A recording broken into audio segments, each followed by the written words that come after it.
जर तुम्ही माझ्या पद्धतीने ही सोयाबीनची भाजी बनवली ना तर नक्कीच तुमच्या घरचे खुश होतील. अगदी दाटसर अशी ग्रेव्ही आणि खायला म्हणाल तर अप्रतिम लागते. तुम्ही भाकरीसोबत, चपातीसोबत, अगदी राईससोबतसुद्धा ही भाजी एन्जॉय करू शकता. चला तर मग आपण रेसिपी बघूया. तर काय केलेले मंडळी, सर्वात प्रथम सोयाबीन घेतलेले आहे आणि हे जे सोयाबीन आहे ते गरम पाण्यामध्ये भिजवून घ्यायचं आहे. गरम पाणी टाकल्याने ना सोयाबीन लवकर भिजले जातात. आता बनवूया भाजीला लागणारं वाटण. एकदम आगळं वेगळं वाटण आहे हे. अशा पद्धतीचं वाटण मला नाही वाटत कुणी शेअर केलं असेल आत्तापर्यंत यूट्यूबवर.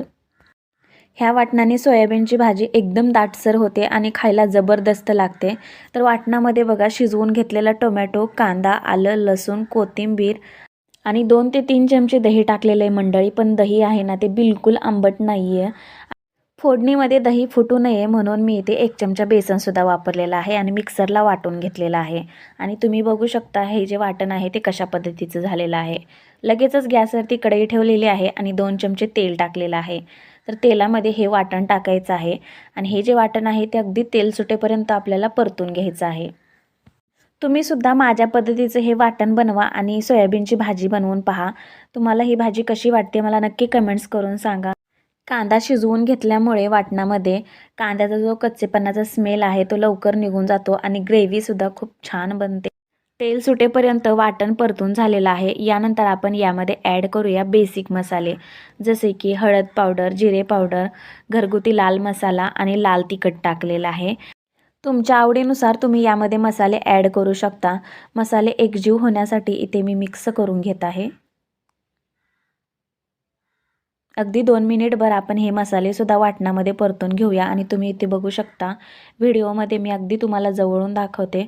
मस्त अशी ग्रेव्ही जी आहे ती तयार झालेली आहे. अगदी तेल सुटलेलं आहे साईडला. आता काय करूया मंडळी, सर्वात अगोदर जे आपण सोयाबीन गरम पाण्यामध्ये भिजत ठेवलेले होते ना ते पूर्णपणे त्यामधलं पाणी अशी पिळून काढून घेऊया. तर एक एक करून सर्व सोयाबीन मधलं मी पाणी पूर्णपणे काढून घेतलेलं आहे. यानंतर हेच सोयाबीन आपण वाटणामध्ये टाकून देऊया आणि मिक्स करून घेऊया. छान असं एकजीव झालेलं आहे, मिक्स झालेलं आहे सोयाबीनसुद्धा. तर तुमच्या आवश्यकतेनुसार गरम पाणी वाढवा यामध्ये. तर मला जेवढं लागेल तेवढं गरम पाणी यामध्ये मी वाढवलेलं आहे. गॅसची फ्लेम मंडळी कमी करूया आणि उकळी येईपर्यंत आपण ही जी भाजी आहे ना ती शिजवून घेऊया. यानंतर भाजीमध्ये चवीप्रमाणे मीठसुद्धा टाकून घेऊया. कशी दिसते मंडळी भाजी? एकदम मस्त दिसते ना. तर सर्वात शेवटी आपल्याला यावरती कोथिंबीर टाकायची आहे. तुम्ही बघू शकता कसली भारी भाजी दिसते ही सोयाबीनची आणि जेवढी भारी दिसते ना तेवढीच खायला एक नंबर झाली होती.